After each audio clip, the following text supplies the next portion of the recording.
इस वीडियो में हम लोग सॉल्व करेंगे एनसीईआरटी के एक्सरसाइज 6.3 का question number 4। Prove that the following function do not have maxima और मिनिमा।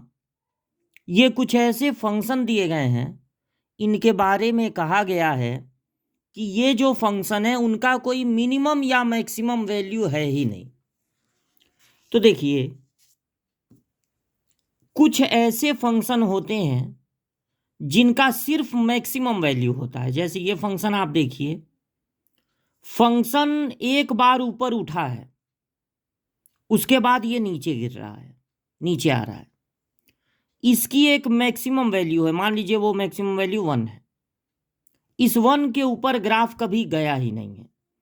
कुछ फंक्शन ऐसे होते हैं जिनकी केवल मैक्सिमम वैल्यू होती है। जैसे ये मैक्सिमम वैल्यू मान लीजिए 1 है, सॉरी मिनिमम वैल्यू होती है, मिनिमम वैल्यू 1 है, इसकी मैक्सिमम वैल्यू 1 है, इसकी मिनिमम वैल्यू 1 है। इसके नीचे ग्राफ कभी आया ही नहीं है। कुछ ऐसे भी फंक्शन हैं जिनकी एक पर्टिकुलर मैक्सिमम वैल्यू होती है और एक पर्टिकुलर मिनिमम वैल्यू होती है। लेकिन कुछ फंक्शन ऐसे हैं जिनका न कोई मैक्सिमम वैल्यू होता है न कोई मिनिमम वैल्यू। वो ऊपर उठते जाते हैं, ऊपर उठते चले जाते हैं, या नीचे आते हैं तो नीचे चलते चले जाते हैं। उनकी कोई मैक्सिमम या मिनिमम वैल्यू नहीं होती।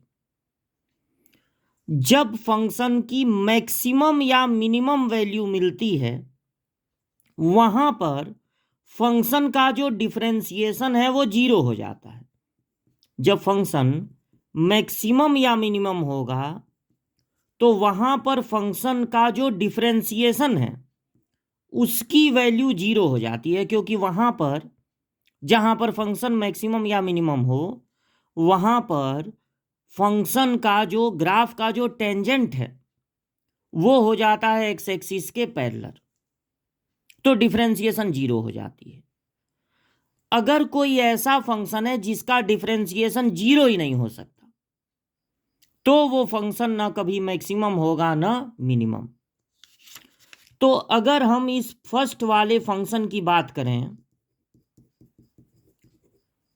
इसका डिफरेंशिएशन ई पे पावर एक्स का ई पे पावर एक्स होगा, और ई पे पावर एक्स कभी भी जीरो नहीं हो सकता। तो जिस फंक्शन का डिफरेंशिएशन कभी जीरो ही नहीं हो सकता उसका ना कोई मैक्सिमम वैल्यू होती है ना मिनिमम।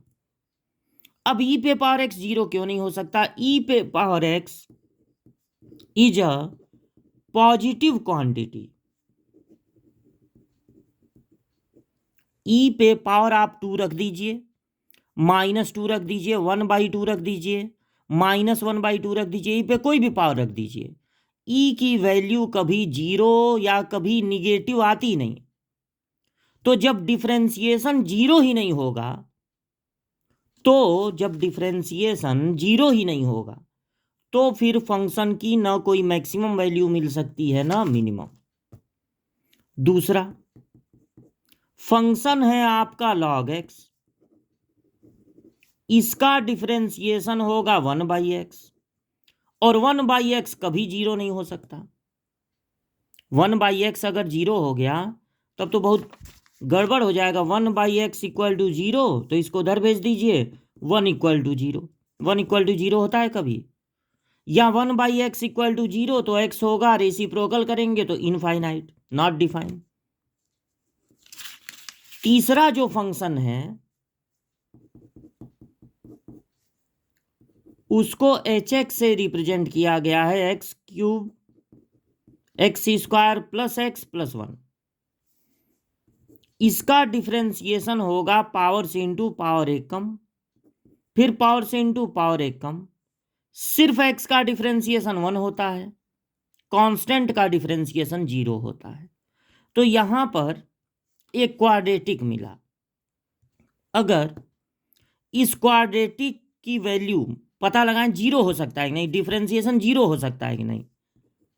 अगर 3x² plus 2x plus 1 equal to हम करते हैं 0, तो इंटू करने पे 3 आए, क्वाड्रेटिक है, प्लस करने पे 2, ऐसा नंबर मिलेगा ही नहीं।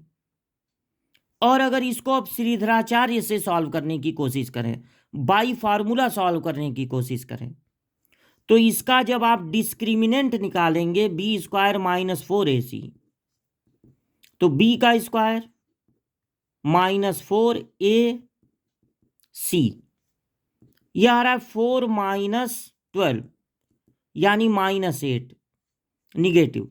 इसका मतलब है कि जो इसके रूट होंगे, जो एक्स की वैल्यू मिलेगी, वो नॉट रियल होंगे, रियल होंगे ही नहीं, इमेजिनरी होंगे। मतलब ये डिफरेंशिएशन भी जीरो नहीं हो सकता। और अगर डिफरेंशिएशन जीरो नहीं हो सकता, if differentiation is not equal to zero, then the function has no any maximum और मिनिमम वैल्यू। तो यहां पर कुछ ऐसे खास फंक्शन दिए गए हैं जिनका डिफरेंशिएशन करें तो वो कभी जीरो होंगे ही नहीं। और अगर डिफरेंशिएशन जीरो नहीं हुआ तो फंक्शन की कोई मैक्सिमम या मिनिमम वैल्यू नहीं होगी। यही बात हमको इन तीनों क्वेश्चनों में प्रूव करनी थी।